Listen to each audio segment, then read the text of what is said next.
Welcome to Back on the Broomstick, A modern witch's spoken word grimoire. where two witchy friends from way back are reconnecting to their pagan roots after a long period of mundanity. We're rewalking the path of the wise and trying out all the latest spells, rituals, and magical theory in today's witchcraft and pagan practices. So grab your wand and your incense Your cauldron and your crystals and join us as we get back on the broomstick.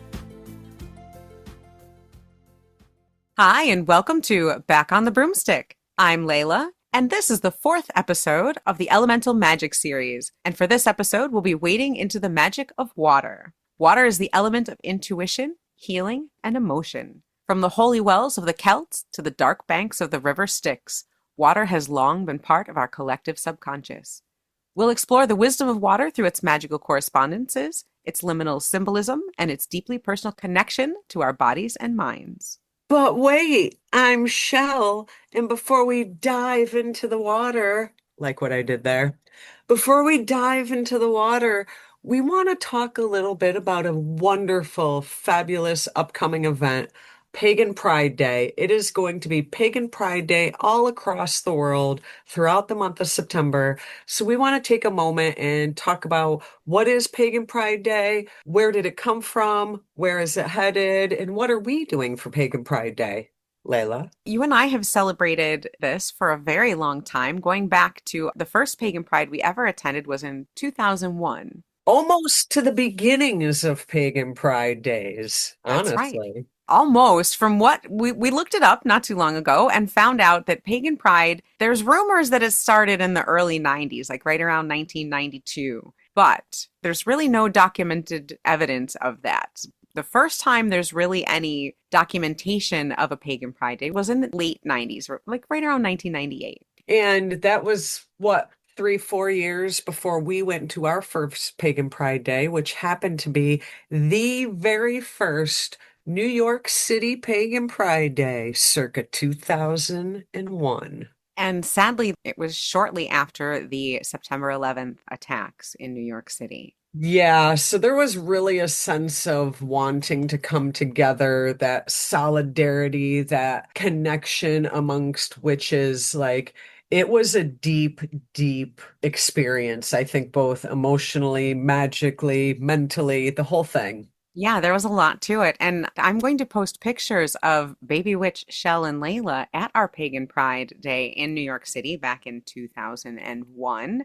There are also going to be some 9/11 memorial pictures in that as well, because the two are intrinsically tied together in our memories. Wow, you have pictures of me from then? I do, yeah.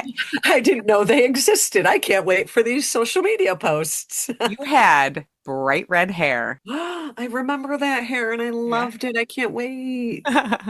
This year, Pagan Pride, we are going back to Central New York Pagan Pride. This group has been running a Pagan Pride Day for quite a few years now, and they do a phenomenal job. Like a lot of groups, they have their glitches and their issues, mostly due to the fact that there's just a couple of them. Who doesn't, to be honest? Like, if you are Seriously. expecting some glitch-free, issue-free thing, I don't know where you're going because it's nowhere I've been. Right? But there won't be any glitches as far as workshops go. They do rituals and workshops. There's drum circles, there's vendors. Pretty much any pagan pride that you go to, you're going to find a lot of interesting things going on. You're going to be able to meet people, learn new things, and buy pretty shiny things. But also, one common theme among pagan pride days that I think is awesome is there's generally a food drive, a non-perishable canned food drive, where they ask you to donate goods to folks in need. So if you are heading out to your local pagan pride days sometime in the month of September, take a few extra things with you and donate that to those who don't necessarily have as much as we all do. And take some time and check out the local booths. A lot of times these pagan prides will have not only vendors, but they'll have groups from your local area that provide services. Maybe they provide local rituals or local study groups. You might be able to find covens or different events in your area. Different pagan meetups, yeah. Yep. So check that out. It's definitely a great way to find like-minded people in your area. But also, I would be remiss if I didn't say this. Another fun reason to go to these is the shopping. Okay. These vendors are phenomenal. And let me tell you, I know that the man in the blue truck can get it to you in 2 days, but you are not supporting your community and your local pagans that way. Go to these things, look at these people's wares. And if you're going to spend the dollars anyway, spend them local with some of your local community. There's just so much going on at these places. So make sure you check it out because you will find one of a kind items, handmade items, very witchy things. But you will also find altar tools and some ritual supplies that you may need to snag up while you're there. Not everybody's lucky enough to have a pagan shop in their area. So this might be a good way to supply up. Shell, who goes to 15 on your lunch break. Don't be hating, man. I'm not. I'm just super jealous. Tis the season, folks. I know you're all coming to Salem because that's what everybody does this time of year. If you need any shopping tips, let me know. Fall is the time for all of these pagan events. Everybody not only loves to go to Salem, but there's pagan pride events. It just seems to be that kind of year. And if you are looking for connection, these are great ways to connect with folks, whether it's trying to find a working coven or just a community or just people to make you not feel alone in this crazy world. And to bring it back around to our episode topic, fall is also considered to be the season of water. So, see what I did there? Bring it all the way back. Yeah, and it's kind of funny because you just mentioned that you all of a sudden have this storm in your area. Yeah. It's funny, well, it's not funny. It's ironic that this is kind of that water time, but it's also the time when, it's hurricane season, thunderstorms are kicking up, Right. a lot of rain is shifting in now.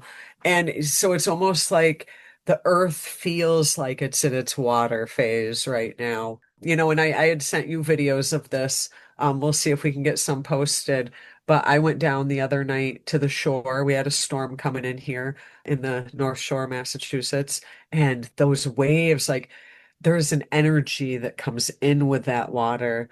It's indescribable. It's this powerful, it's almost like this loving, cleansing force that will snap your neck in a heartbeat. Water has moods. You look out at a beautiful lake and it's glassy and it's smooth and it's perfect and you can see all the way down to the bottom and it looks so gentle and nice. But then you look at Niagara Falls and the water is pouring down the sides In a and thunderous roar. it could pound you to a pulp in a second. Yeah. And so water has all of these different moods. It's not only a shape changer in that it can go from glassy and clear to waves crashing in a heartbeat, but water takes the shape of whatever you put it into. And water is the only element that has all the different forms of matter. Just normally, you can normally on the planet Earth find water in a liquid, a gas, or a solid form. And that's pretty magical. I keep going back to that site I saw the other day at the beach. Water can be this loving, comforting, cleansing thing that can engulf you and love and care. But in the next breath, that same water can be what takes you out. You don't pay attention to those emotions, those feelings, and the elemental pieces of water that can really destroy you from the inside out. They say that we're made up mostly of water here as humans. About 60%. Yeah, I mean, this is the element that we should be the most attuned to. It is tied to our emotional self. And I think that sometimes not enough care is taken towards that. And I think people shy away from the water element because I feel like it's a reflection of ourselves. Yeah, water is the element of our emotions, of our deep subconscious, and of our mind. Your brain itself is surrounded by water. And when we talk about water taking on intention or taking on the shape of things that you put it into, that goes back to the doctrine of signatures. Water is very malleable. Water is something that you can mold if you choose to do it. So is it your emotional state? And like you said, a lot of times we don't choose to control that. We don't choose to work with the water. We try to ignore it or just glance along the surface because it's easier, like a skipping rock. Look at that pretty glass surface and not look at what's underneath. Yeah, and underneath water is teeming with so much. There's so much life and so many things there. I mean, the metaphors just kind of write themselves here. But because our bodies are made up of water and because they can be influenced by things like say the moon pulls on the tides, right? Yeah. And influences that water and turns it into those crashing waves. Well, we're 60% water. If we don't think the moon tugs on us, I mean, I think that would be silly to think that it doesn't. I think most emergency room and police departments would agree with you on that theory. Right, right. So if we kind of work with water intentionally instead of ignoring it, if we go into the depths of that water, if we delve the depths of our emotions, we can really channel that into a good direction and get a lot of magic and energy out of it. But I think like you said, it's easy to stay on the surface. And when I'm thinking of working with water, I mean, water, that's the obvious tool. But as far as tools that kind of lead you down that water mindset without having actual water, I think of mirror magic when I think of water. I think maybe because that surface of the mirror looks like that glass surface of a lake or of a river, or on occasion that glass surface of the ocean. So this is a time where I find mirror magic to be very prevalent is when I'm working with water energies. Yeah, water itself as a mirror for scrying or meditation works beautifully. Water wants to reflect what it's shown, much like a mirror does, and it will happily take the shape of whatever you direct it into. So if you work with those qualities of divination purposefully, like for example, scrying or working with water for mirror spells, you can shape the energy of that water into whatever magical tool you need. Are there any other tools that represent water that you like to use, Shell? Vessels. When I think of West altar tools, I'm thinking of vessels, whether it's a cauldron or a bowl, a dish, a seashell dish. Obviously, things associated with the ocean and with rivers and lakes and streams would be things I would potentially use on my altar. I know generally we say rocks is kind of an earth thing, but if I pulled something out of a river or the ocean, that may tend to be in my west quadrant of my altar. Yeah, I like to use beach glass as water as well. Glass is created by fire, it's earth and fire. But because it has been shaped and molded by that water, it carries the energy of water with it. So, stones that have been shaped by water, glass that has been shaped, I even have bits of pottery that have been shaped by water because water in time is extremely powerful. You don't notice the changes that water is making as it relentlessly carves through a river, right? But over years, you'll see that it has changed the course of that river because it just keeps coming, it just keeps going. And if you don't watch it, it will change the course of things, it will change the shape of things because it is powerful, even if it is kind of slow moving. But things that I like to work with water, you mentioned earlier mirrors, and because that clear surface, I take everything to divination. yeah, that reflective surface with water is really great to use as a scrying mirror because you have that connection with the subconscious, with the deep brain. And so by scrying into that, same as you would with fire gazing or any other type of scrying divination, just soften your gaze, relax your mind and just let those images come. Yep. And it works very well because of water's strong connection to your subconscious mind.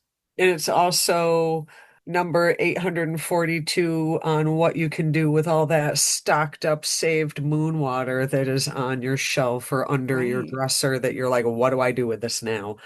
Water scrying, absolutely. I joke that I take everything back to divination, but I truly do. And I think that for a lot of newer folks that haven't tried a lot of different methods of divination, the best way to know what you're good at and what you like the most is try them all. So this might be a good push to try water divination or mirror divination. Water's good for that divination, again, because of the connection with the subconscious. I mean, that's where our intuition and our divination lives. And also because water is very much a liminal space. When you go through that surface, you're in a whole nother world, basically, inside water. The Celts very much feel that holy wells can be liminal spaces between here and another world. They had a lot of association with holy rivers and holy lakes, deeply associated with land spirits. But the Celts weren't the only people to think that water was a liminal space. The Greeks did as well, the Greeks and the Romans with the River Styx. They had the whole idea that in order to get from this world into the afterworld, you had to cross a river. I believe she was a goddess at one point. I mean, when we're born, there's the whole birth waters, right? You're born in a rush of water. And so they felt that when you died, you also had to cross water. So water itself is that liminal between life and death kind of space. So it makes divination or scrying or any type of intuitive work very easy. It can be a portal into that other side. And the obvious one that I've been thinking of that you didn't mention was Avalon. You have to get in the boat Right. and go through the The mists. barge, right? You have to get in the barge, and the priestess parts the mist, and then you go, instead of Glastonbury Tor across the water, you go to Avalon. Avalon. Yeah, water is very much associated, especially with women, with femininity, with the goddess, with these spirits. And I think a lot of that has to do with, from the womb, you are in the waters of the womb. A lot of associations there. And again, the waters around the brain. So intelligence, the brain, life and death, water is associated with all of these things. Now, let's say one wants to get a better connection with water. What would be one suggestion you would give to the folks on a way they could work with the water, the element of water? The easiest one, you like to talk about it all the time, is take a bath.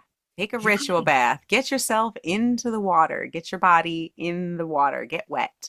Actually, ritual bath was going to be in my top two.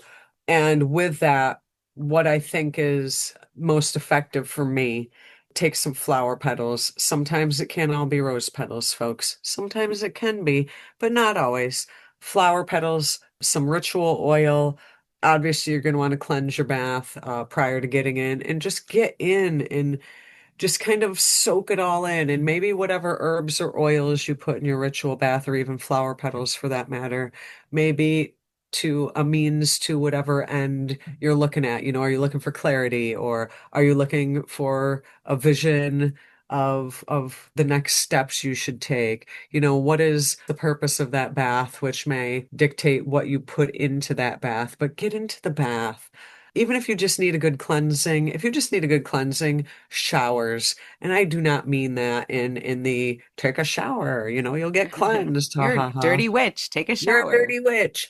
But like there's something to be said for like when that water is just flowing at you from the head down, it's just yes, you're kind of washing away all the literal dirt and grime, but you're getting all that figurative dirt and grime.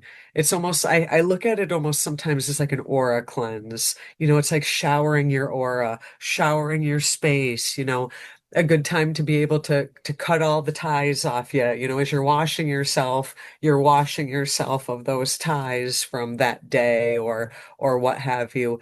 I always like to take a shower after I've been out in a big old crowd of people. It's like I'm washing all the residual spiritual ick off me, aside from the dirt and grime. I think showers just in and of themselves are a spiritual cleansing method aside from a physical cleansing method.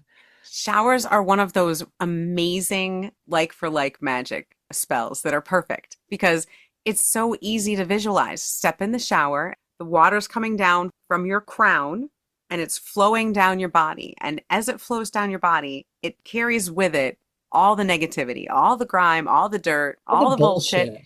It is so easy to visualize. It's actually happening with the It soap is and the actually dirt. happening. Yeah. So making that visual connection is super, super easy with a shower. So I love showers and baths for cleansing purposes, spiritual cleansing purposes for that reason. And also because it's so easy to feel that water. When you're feeling the physical aspect of water, you're feeling the spiritual and magical aspects of it as well. It can heat you up, it can cool you down, it can make you hydrated, it can drown you, it can cleanse you, it can make you feel purified and uplifted, it can pull you down. So, all these things that you feel when you're in water or with water are how you can work with it magically. And do you remember, Shell, way back when we were little witchlings, when we first went to a festival, interestingly enough, at Brushwood Folklore Center? Love brushwood. They used to have a group that went there, very large group called the Church of All Worlds. I remember the Church of All Worlds. Yeah. Great folk. Here's us, cute little 20 something witchlings sitting in a hot tub full of like all grizzled old dudes, And somebody cupped some water in their hands, turned to the person next to them, and poured it into their hands and said, "Water shared is life shared." And the person they gave the water to said, May you never thirst. "Exactly." And so that went around the hot tub. And so when it got to us, we had learned the call and response by that point. So we fit right in. But I had heard that originally in a book I read because I was a major nerd as a kid and I read Heinlein's Stranger in a Strange Land. And that's where that phrase came from. The Church of All Worlds was created from the book Stranger in a Strange Land by Oberon Zell and friends. And it became a major movement. It is still a movement. I just want to point out that we weren't drinking the hot tub No, water.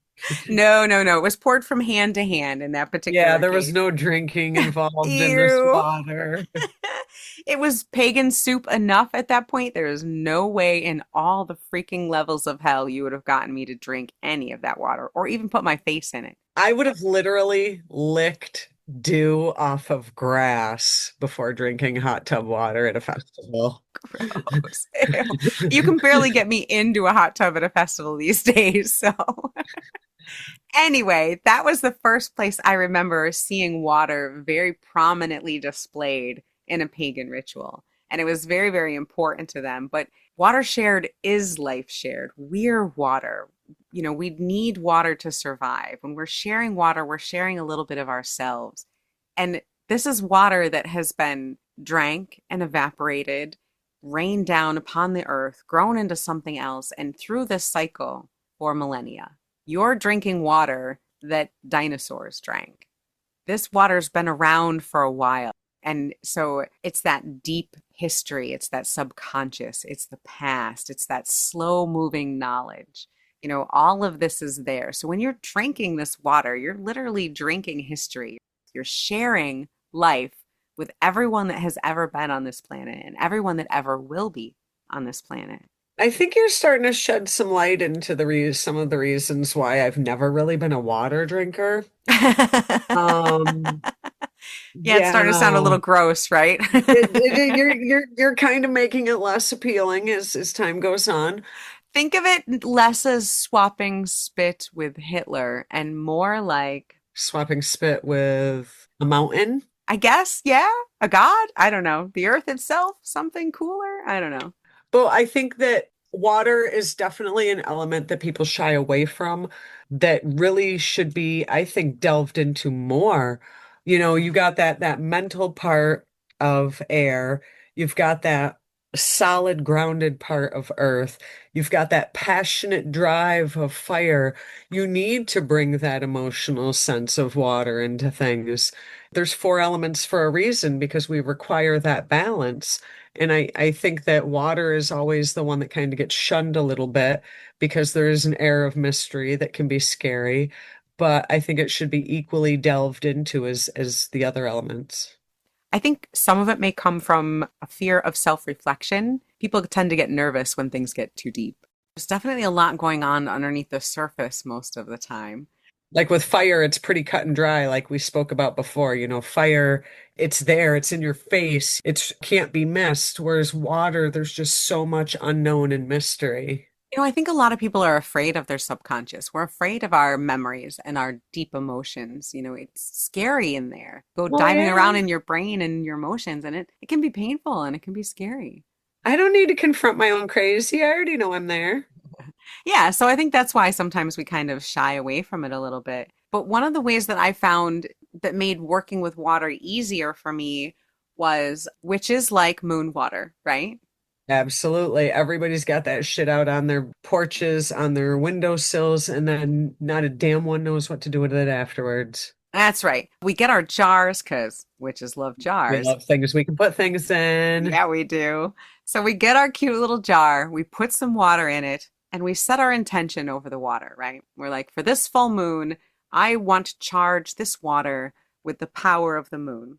And we put it out under the full moon and it gets charged. And we say this full moon is the energized moon. And so I have this energized full moon water. Why don't we do that with ourselves? If I'm 60% water, why can't I put myself out under the full moon and charge myself with the power of that full moon energy and self-love or motivation or charge myself with whatever energy intention I want and charge the water in this cute little jar. That's me. You should be. Absolutely. That is a good idea. But I think we tend to ignore our inner selves. The outward things are easier, the fire of action and outward emotion, the earth that's your body, the air that's your breath. These things, like you said, are easy to see. They're out there, they're right there. And our subconscious and our emotions are so much harder to work with. And I think we tend to skip over that. So on the next full moon, set the intention that we want to be more comfortable with the deeper parts of our magical brain and our subconscious, and treat ourselves as the really cool jar holding the water, and put ourselves out under the full moon to absorb all of that beautiful energy. So, working with water, there is an element of self-care in that. Is that what you're saying? Yeah, that's exactly what I'm saying. Bubble bath with candles and herbs, adorn myself with crystals and herbs and oils, and go stand under the full moon and declare that all the water in my body is sacred, holy, and badass. Yeah, if you call that self-care, that's exactly what I'm doing. Take a shower and put yourself in front of the moon, people. That's what we're saying, That's what I we're guess. saying. Set your intentions for you. Instead of setting out that moon water that you're not going to label and you're going to forget what it was for, put yourself out under the full moon for a few minutes and absorb those energies into the water that's part of you. I love that. That's such a great idea because I think that people sometimes tend to forget themselves in this whole mix of magic. Absolutely. Okay, so I brought up moon water. Have you ever made any other kinds of water? I've made supermoon water. There's been times where we've had outrageous thunder and lightning storms, where I've done water for Storm storm water, water. yeah. And I have a couple shelves full of water that I need to do something with. So I am just as guilty as every other person. The uses for moon water usually depend on the energy of the moon, but in general, it's for purification, general spell work, and for offerings. And you also mentioned storm water, and that's collected the same way that you would collect moon water, by putting water out to absorb the energy of that storm. Or better yet, by putting out a container to let the storm itself fill that container with water from the storm. Storm water is full of the raw energy of that weather event. It carries the same amount of power that tempest did. And in my opinion, the more powerful the storm, the more powerful the water. And it's great when you need that wild, untamed energy of a storm for protection or big motivation to power through something, whenever you need that big, powerful thunder and lightning kind of energy. And there's also sun water, and that's usually used for anything that you would want sun type energy for: growth, vitality, success, motivation, power, clarity. All these things. There's a lot of different types of water. Water is great for holding on to energy and taking the shape of what your intention is. So there are a ton of different kinds of water. You said sun water, but generally I don't make sun water per se, but I do like to make sun tea during the summer where you put the water out on put it out on the deck and let it sit with the tea bags under the sun.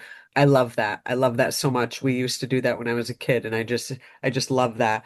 But I don't necessarily think of that as sun water because it's tea that I'm drinking, but you're absolutely right. Same thing. And I think it's better as tea that you're drinking. Put the herbs in there, put the tea in there that corresponds to what you want in your life. And I consume that. Yeah, you want some energized peace in your life, do some chamomile and mint to have a calm day where you get shit done. But put that in the sun and add that energized energy to the sun. So when you make your tea, put it out in the sun with the intention of gathering that energy, because water easily pulls in things like that. It very easily pulls in those energies and those intentions.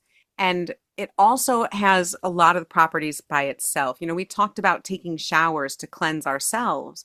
If you're cleansing a tool, or if you want to get something away from you, running water, whether real running water of a river or your faucet or your toilet, is a great way to pull energies away from you. The magical properties of running water are change and are pulling things away. It's cleansing. You have no idea how many bay leaves have gone down my toilet. Write somebody's name on a piece of toilet paper and flush it is a very simple way to get them out of your life. Not just the symbology of the toilet, getting that piece of shit to go away, but also the symbology of the running water, because running water is magical. Folk magic says that evil spirits can't cross running water. So by using that, you get that negativity away from you. So funny. I have a quick funny story.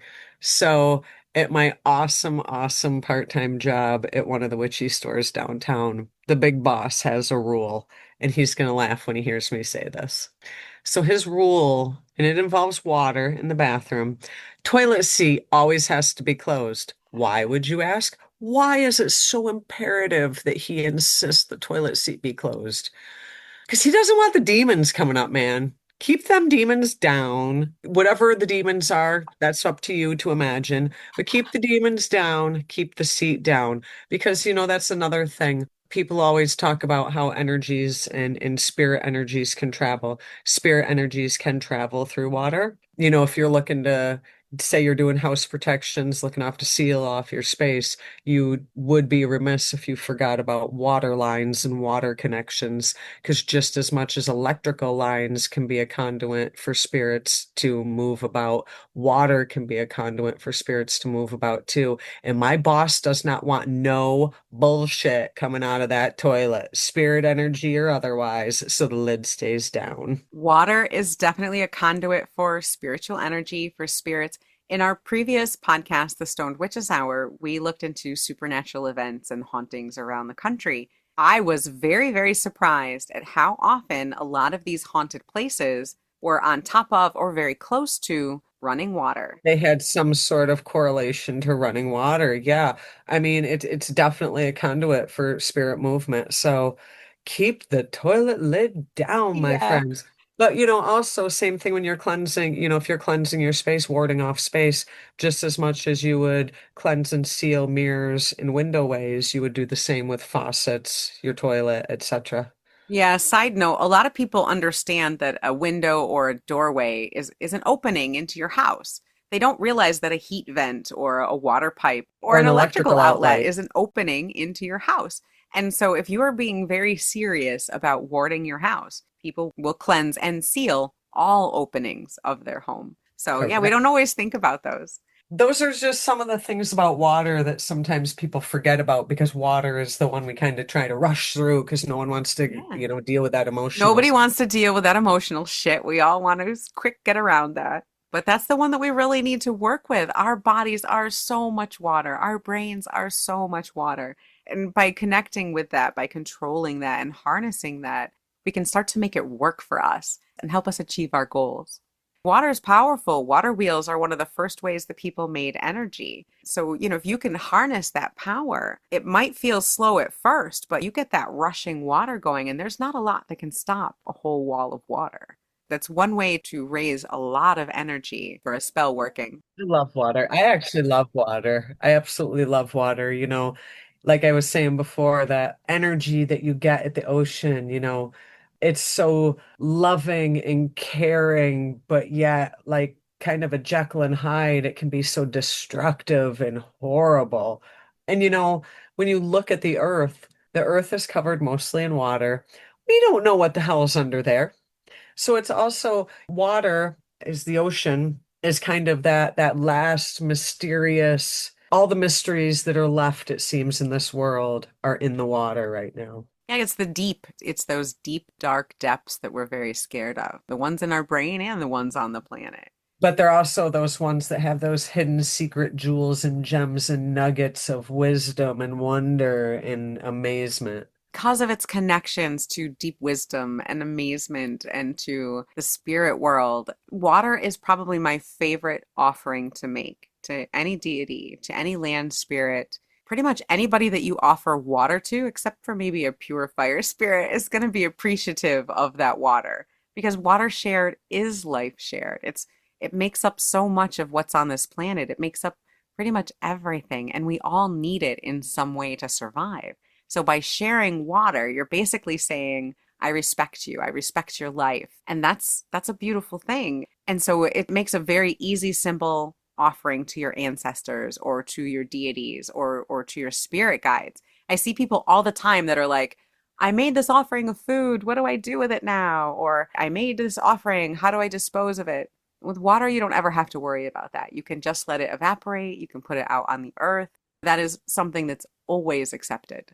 I like that water is probably the easiest offering. It is probably my second go-to for offerings. Usually I offer weed, I'm not gonna lie. Yeah, I usually roll that in a joint with other herbs with the intention of making the smoke my offering, not the nug itself. Well, I always offer a pinch because it's value, I look at it as it's something that means something to That's me, so right. I'm It's offering it. valuable. Hmm. But water is definitely my second go-to because, like you said, it's something that it's almost a representation of giving a part of myself as that offering. Going back to the we are made up 60% of water, it's the thought of giving an offering of a piece of yourself. Yeah, very much so. Piece of life.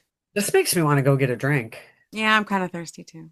All right. Well, on that note, I think Shell's going to go to the ocean. I'm going to close all my windows against this major storm that's moving in. And we will see you soon for the water meditation. But I do want to give a quick shout out to everyone who has already sent in an entry to our giveaway. Thank you so much for sending us mail. We really appreciate it. Please check out our official rules for the Seasons of the Witch giveaway on our Facebook page, on any of our social media, or on our website. And if you have forgotten, it is Back on the Broomstick, P.O. Box 106, Salem, Massachusetts 01970. We can take entries from all over the world. Send us your entries. Send us a line, a little card, a little hi, how you doing? Because, well, we like mail. I love being able to go to the mailbox during the day, get mail, and just rip it open and send picture texts to Layla and be like, haha, look what I got today. So if you want to make Shell's day, and mine too, send us mail.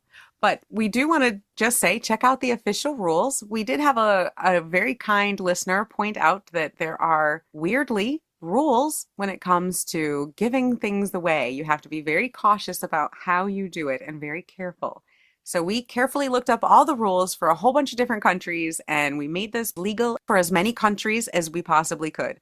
So yeah, check out the rules and enter. And just as a quick little note, we're not going to go over the rules, but entries must be postmarked August 8th through October 1st to be entered. Check out the rules for more details. Yeah. And check us out online on our socials or next Friday for the next Segment in installment our for the next installment in our elemental series, which is Spirit. we're going to go through the ether, the life force itself, deity, spirit, the big one. This is like the one where people are like, wait, I thought there was only 4 elements. Wait for it. We've got another. There's more. There's more. And we'll be going over it next week. So in a couple days, we will come out with the water meditation. So keep a listen out for that one. In the meantime, check out our socials. Give us some stars, some likes, reviews. It really helps the show out, helps other people to find us, and it makes Shell and I cackle like little witches. Exactly. We're heading fast to the season of the witch here. So for this last bit of summer, stay wise, stay wicked. But above all else, keep it witchy.